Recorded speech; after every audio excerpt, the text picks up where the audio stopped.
खुदाई बुजुर्ग को बढ़तर के जिंदा हो जावेद नाम में गोशन टुडे देखने वालों की खिदमत में वकास रियाज का सलाम। नाज़रीन मोहतरम, गोशन टुडे के एक और खूबसूरत प्रोग्राम के साथ हम आपकी खिदमत में हाजिर हैं। हर बार की तरह इस बार भी आपकी मुलाकात एक ऐसी पर्सनालिटी से होगी जो खुद में कई सफ़ात रखती है।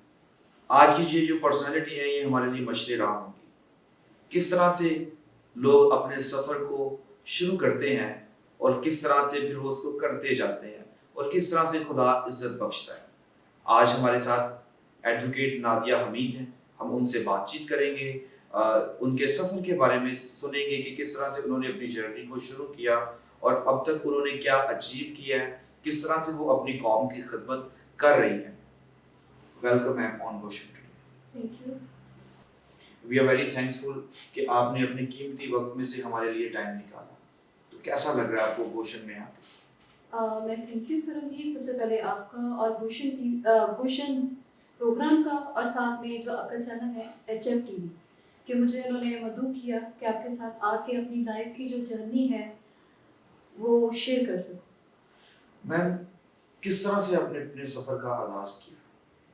मैंने अपने सफ़र का आगाज़ जो है प्रोफेशनली जो किया है वो टीचिंग से किया था, और टीचिंग से आहिस्ता आहिस्ता साथ में पढ़ती गई और पढ़ाती भी गई, और फिर मैं बैंकिंग में चली गई। और बैंकिंग के साथ ही जब उस प्रोफेशन में थी तो मुझे लगा कि मैं एक जगह पे स्टक हो रही हूँ, तो मुझे ज़रूरी है कि मैं कुछ इस तरफ जाऊँ कि मैं वो सिर्फ 9 to 9 वाली जॉब से बाहर निकल के कुछ ऐसा काम करूँ जिसकी वजह से मैं अपनी ज़ात को तो चलो मैं प्रोग्रेस में लेके आ सकूँगी, लेकिन जो मेरे साथ है या मेरी कम्युनिटी है उसके लिए भी सर्व कर सकूँ। ज़बरदस्त। तो इस सारे सफ़र में कोई ट्रबल्स आई आपके? एज़ ए फीमेल ट्रबल्स तो आपको हर स्टेप पे मिलती है, क्योंकि हमारा माशरा जो है मेल डोमिनेटिंग है, और यहाँ पे अगर एक फीमेल जो है वो मुख्तलिफ जगहों पे जा रही है वो मायूब समझा जाता है, क्योंकि लड़की को वो समझते हैं कि उसकी जो दायरा कार है वो सिर्फ घर या स्कूल बेहतर प्रेफरेंस दी जाती है कि वो टीचिंग का प्रोफेशन जो है ईजी है, मॉर्निंग में गए आफ्टरनून तक आप आ गए। अब बैंकिंग जो थी बिल्कुल एक ऑपोजिट प्रोफेशन था कि आप सुबह जाते हैं, लेकिन कंज्यूमर बैंकिंग में ज़रा आपकी टाइमिंग जो है, बैंक तो लोगों के लिए 5 बजे बंद हो जाता है, लेकिन कंज्यूमर बैंकिंग में जो एम्प्लॉयज़ हैं वो रात 9-9 10-10 बजे तक भी बैठते हैं। तो वो भी एक काफ़ी टफ पीरियड था, लेकिन ये है कि उसको मैंने, जैसे प्रोग्राम शुरू होने से पहले हम बात कर रहे थे कि लाइफ का हर एक फेज जो था वो सीखने की तरफ और इंजॉय करने के साथ साथ था। अगर मैं उसको स्ट्रेसफुल लाइफ ऑलरेडी थी, अगर मैं स्ट्रेस ही लेती जाती तो मैं अभी तक छोड़ चुकी होती सब कुछ। पंजाब यूनिवर्सिटी से आपने मास्टर्स इन पॉलिटिकल साइंसेस में किया जी। और उसके बाद आप लोगों की दादरसी के लिए आपने अपने किरदार को अदा किया, और इसके बाद ये जो सारे मामला चल रहे थे और इन मामलात में चलते चलते चलते चलते हमें पता चला कि आपने एमपीए का इलेक्शन भी लड़ दिया। वो एमपीए का इलेक्शन जो था वो एक सडन मेरी लाइफ में एक फेज आया था कि मैं उसके लिए मेंटली तौर पे प्रिपेयर नहीं थी।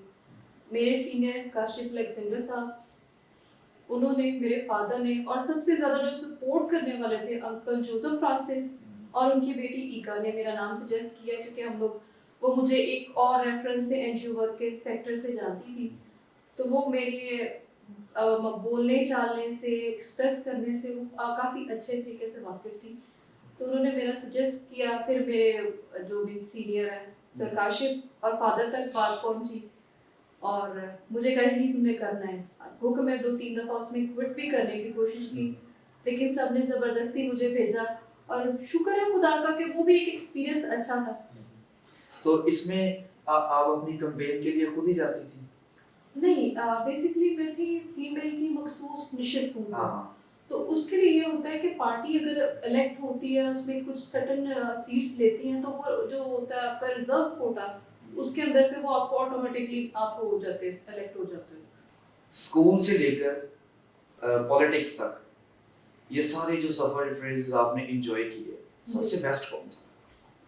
सबसे, अब इसमें वो कहते हैं ना, जैसे माँ के लिए सारे बच्चे एक जैसे होते हैं, इसी तरह लाइफ के ये सारे फेजेस वो आगे बढ़ने की तरफ एक दूसरे को सपोर्ट करने के लिए थे। अगर मैं कहूँ कि जी मेरा टीचिंग का टाइम बहुत अच्छा था, वो इजी था, या फिर बैंकिंग थी, वो और तरीके का एटमॉस्फेयर था, वकालत और तरह की, पॉलिटिक्स एक और तरह का फ्रेज है, तो वो सब एक दूसरे के साथ लिंक थे। किसी को डिफरेंशिएट नहीं किया जा सकता कि ये बहुत फैंटेसाइज था, इसमें किया जा सकता है, लेकिन ये कि एक दूसरे के साथ लिंक थे।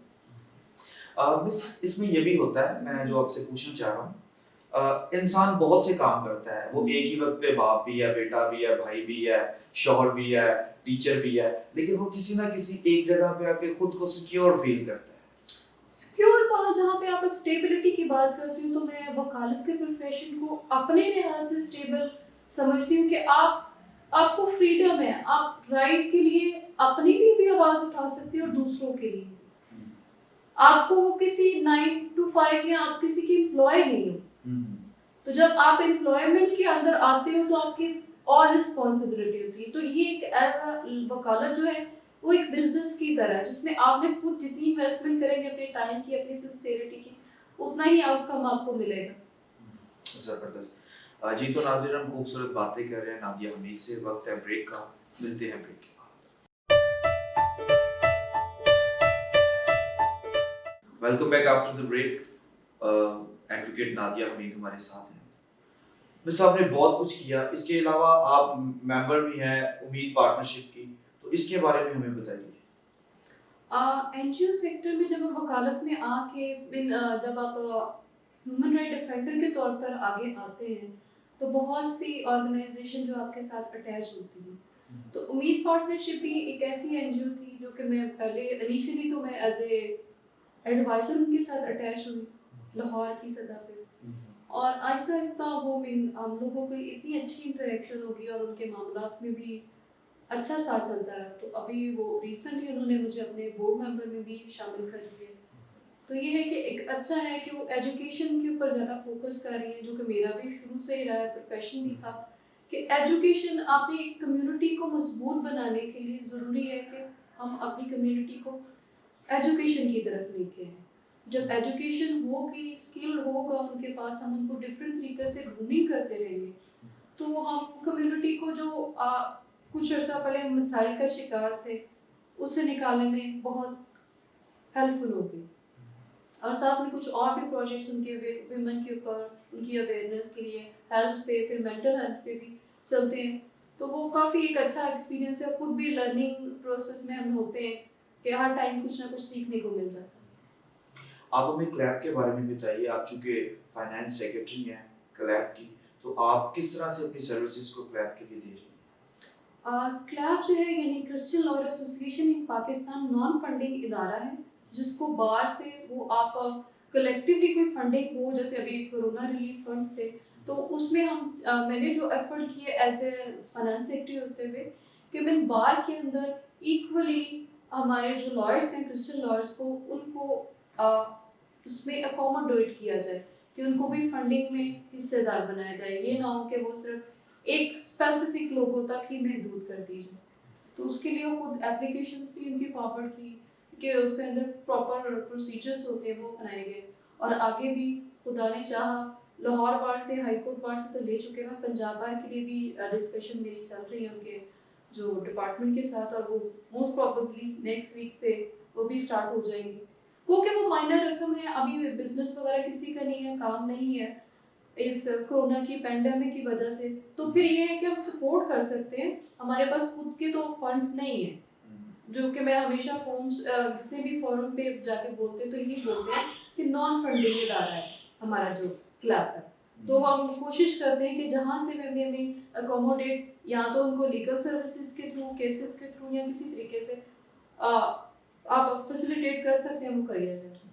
मिस, आप चूंकि क्रिमिनल केसेस और सिविलियन केसेस और स्पेशली टैक्स के हवाले से भी काफ़ी महारत रखती हैं, तो ये जब हमारी कोई कम्युनिटी का बंदा आपके पास ऐसे केसेस में आता है, तो उसको क्या कोई खास रियायत पड़ती है, उसको कोई खास फेवर होती है, या as a client everybody is equal to you?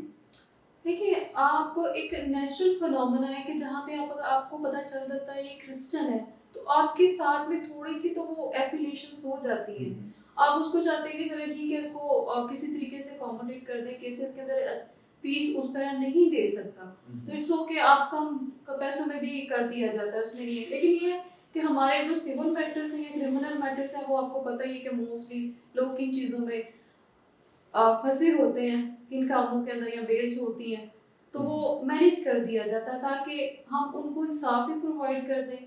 और जो एक्स्ट्रा चार्जेस तो नहीं हम कह सकते, फी नहीं, वो सिर्फ उनके जो केस के जो एक्सपेंस है वो ही उनसे लिए जाते हैं। केस की फीस का तायन केस को सामने रखकर किया जाता है। देखिए, आपको देखना होता है कि वो केस कितने टाइम तक चलेगा।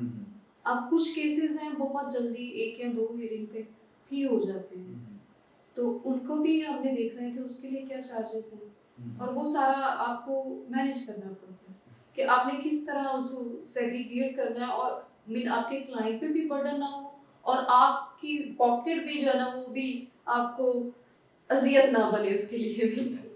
वैसे एक बड़ा कॉमन सा सवाल है, आप उसकी तौसीह कीजिएगा, अगर ये गलत है तो भी मुझे और मेरे नाज़रीन को बताइएगा। चाहे नर्सिंग का पेशा हो या वकालत का, मोस्टली कहा जाता है कि विमेन के लिए यहाँ पे इनसिक्योरिटी होती है। वीमेन के लिए इनसिक्योरिटी तो हर जगह है, आप दुनिया के किसी भी हिस्से में चले जाएं। सिक्योरिटी जो है, जब तक आप खुद फील नहीं करेंगे, आप खुद कॉन्फिडेंट नहीं होंगे, आपको दूसरे बंदे से खौफ आता रहेगा। तो इसलिए सिक्योरिटी के लिए अपने आप को कॉन्फिडेंट मैं कहूँगी होंगे। आपकी फैमिली बहुत बड़ा किरदार अदा करती है, आपके कोलीग्स आपका साथ देते हैं, तो ही आप एक पर्सनालिटी बन के सामने आते हैं। तो अभी तक नादिया हमीद के पीछे कितने लोगों का हाथ है, कितने लोगों ने सपोर्ट किया स्कूल से यहाँ तक लाने में? यहाँ तक पहुँचने में मैं अगर एक आधे बंदे का नाम लूँ तो वो मुश्किल होगा, क्योंकि मुझे वो कहते हैं ना, खुदा की तरफ से ब्लेसिंग है कि जहाँ पे भी मैं जिस भी प्रोफेशन में गई, जिस भी जगह पे गई, तो वो खुदा की तरफ से, जैसे वो खुदा का निगहबान फरिश्ता हर टाइम किसी न किसी रूप में अवेलेबल होता है, और वो आसानियाँ पैदा करने में अहम किरदार अदा करते हैं। तो मैं उनको गार्डियन एंजल से ही बोलती हूँ कि वो स्कूल में थे, जैसे आपकी भी मैं क्लास टीचर रही हूँ। हाँ, बिल्कुल। तो आपने वो देखा था कि वो बहुत अर्ली एज थी, मैं खुद भी स्टूडेंट थी, एफएससी अभी मैंने रिसेंटली किया था, साथ में बीए भी कर रही थी। तो उस टाइम पे मुझे स्कूल के प्रिंसिपल, फिर वो टीचर्स जो थे वो भी मेरे खुद के टीचर्स थे, उन्होंने बहुत इनकरेज भी किया। वो कभी भी मुझे ये नहीं फील होने दिया कि आप हमारी स्टूडेंट है, वो इक्वली ही ट्रीट करते थे। बैंकिंग में चले गए, थोड़ी बहुत स्टार्टिंग में डिस्क्रिमिनेशन थी, लेकिन वो with the passage of time मेरा वो बिहेवियर और वो सारी चीज़ें उनको इस तरह हो गया कि वो मेरी फैमिली मेंबर की तरह बन गई, फ्रेंड्स। तो सब मेरे साथ सपोर्टिंग रहे, इवन के वो हमारे रीजनल हेड तक भी, कि वो नादिया जो है अगर किसी जगह पे शो डाली तो इट्स मीन कि ये बहुत बड़ी बात हो चुकी है कि ये बोलनी पड़ी है। और आगे लॉ के फील्ड में भी आए। इनिशियली तो मैं बैंकिंग में ही थी, तो एक हमारे मुस्लिम लॉयर हैं, उन्होंने भी मुझे इनकरेज किया कि बेटा आप लॉ की फील्ड में हैं, क्योंकि मैं उनसे मुझे जो ऐसा लगता है कि मैं वो हमारे पास लीगल केसेस आते थे बैंकिंग के, तो मैं उनको बहुत ज़्यादा क्वेश्चनिंग करती थी, क्रॉस करती थी, तो वो केसेस तो रिजॉल्व हो जाते थे बैंक के साथ, लेकिन उन्होंने मुझे मोटिवेट किया। फिर मैंने कहा चलें, एक चांस लेने में क्या हार्ज है, कुछ नया सीखेंगे और साथ में कम्युनिटी को भी सर्व करेंगे। तो फिर मैंने किया, उनके साथ कुछ अर्सा काम किया। फिर मेरी सर काशिफ अलेक्जेंडर से मुलाकात हुई, इनका बोलने चालने का तरीका और समझाने का बहुत अच्छा, और मैंने इनके बारे में बहुत अच्छी बातें भी सुनी हुई थी, जो कि मुझे और प्रोफेशनली मोटिवेट किया। मैंने इनसे रिक्वेस्ट की, वो नहीं रखना चाहते थे मुझे, तो लेकिन उन्होंने with the passage of time साथ दिया। जैसे मैंने कहा, खुदा का एक फरिश्ता आके उनको भी मेरे लिए मोल्ड कर दिया, और अभी मैं उनके ऑफिस में उनके साथ भी असिस्ट करती हूँ और इंडिपेंडेंट भी काम करती हूँ।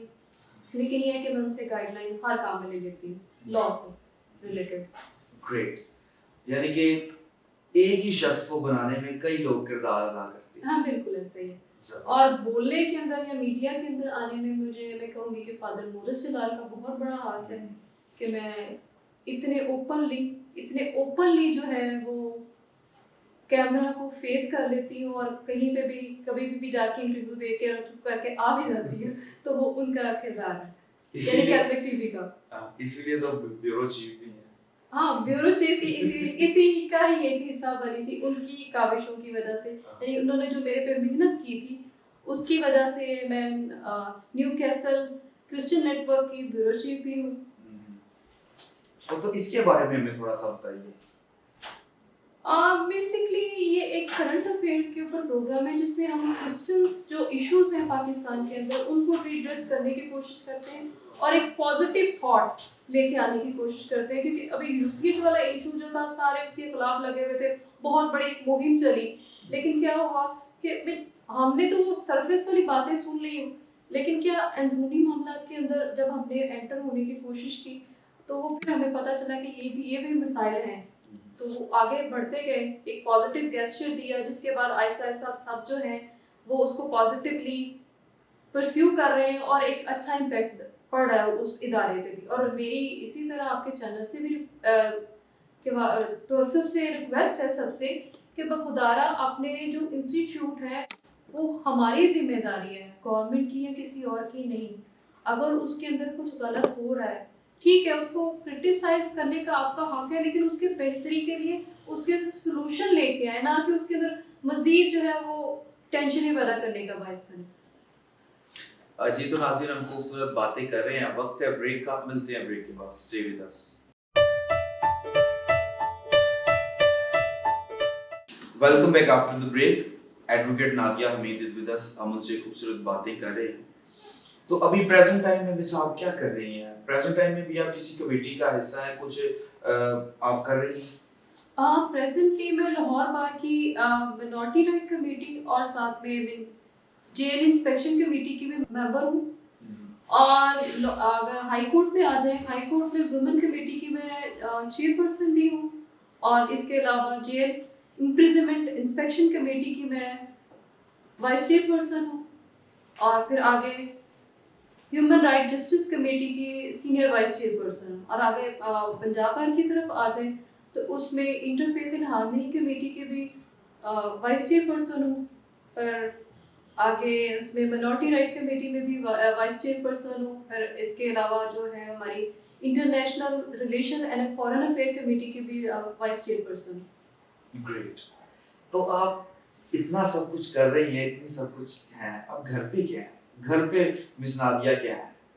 घर पे मैं घर में वो कहे कि इतना टाइम नहीं होता कि ज़्यादा दिया जा सके, लेकिन ये है कि वो फर्स्ट चाइल्ड होने की वजह से थोड़ा सा वो ऑर्डर वाला बिहेवियर है, कि यानी मैं ऑर्डर ही ज़्यादा करती हूँ। यानी कि बाहर आप एडवोकेट हैं और घर पे आप जज हैं। कह सकते हैं। लेकिन ये है कि जहाँ पे कॉम्प्रोमाइज़ की बात आती है, सपोर्ट करने की बात आती है, तो फिर मेरे पेरेंट्स मेरे से मशवरा लेते हैं ज़रूर। इट्स मीन आप लीगल एडवाइजर भी हैं घर पे। हाँ जी।